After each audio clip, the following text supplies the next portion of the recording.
যে গাছ আনাচে কানাচে ঝোপঝাড়ে রাস্তার পাশে দেখা যায় সেই গাছই আমার ছাদ বাগানে হয়েছে। তবে এত বড় গাছ আমি জীবনেও দেখি নাই। এই কাকমাছি গাছটা অনেক বড়, অনেক ওয়েট। আমি হাতে ধরে তুলে রেখে ভিডিও করতে পারছিলাম না। ছাদ বাগান থেকে তুলে এনেছি শাক খাওয়ার জন্য। এর কচি পাতাগুলো শাক খাওয়া যায়। এই যে কচি পাতা, তারপরে হচ্ছে এটার ফুলের সাথে পরিচয় করে দেই। এখানে একটা ফুল আছে, সূক্ষ্ম ছোট ফুল। এই যে অনেক ছোট ফুল, অনেকটা মরিচ গাছের মতো দেখতে। এই যে আর কিছু ফুল দেখাচ্ছি, সুন্দর ছোট ফুল। এই ফুলটা কি চেনা যাচ্ছে?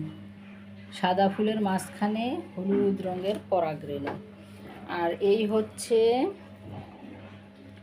পাকা ফল আর কাঁচা ফল।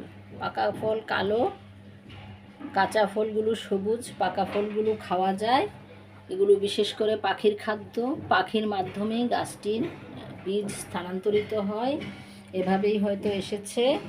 বড় ড্রামের মধ্যে একটি লিচুর চারা লাগিয়েছি, সেখানে এই গাছটি হয়েছে। যেহেতু বড় ড্রাম পেয়েছে, এটার অনেক বেশি বিস্তার ঘটেছে।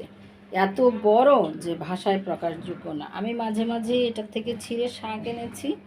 আজকে দেখেছি যে এতগুলো শাক ছিঁড়তে আমার ছাদে দাঁড়িয়ে থেকে সময় লাগবে, এই জন্য তুলে বাসা নিয়ে এসেছি। কারণ এই গাছটিকে তুলতেই হবে, নয়তো লিচু গাছের ক্ষতি হচ্ছে। তো আপনারা এটা চিনে রাখেন, এই গাছটির নাম কাকমাছি গাছ। কাকমাছি বা কাকমাচি। এই গাছটির শাক খাওয়া যায়। হালকা তিতা লাগলেও শাকের একটা আলাদা স্বাদ রয়েছে।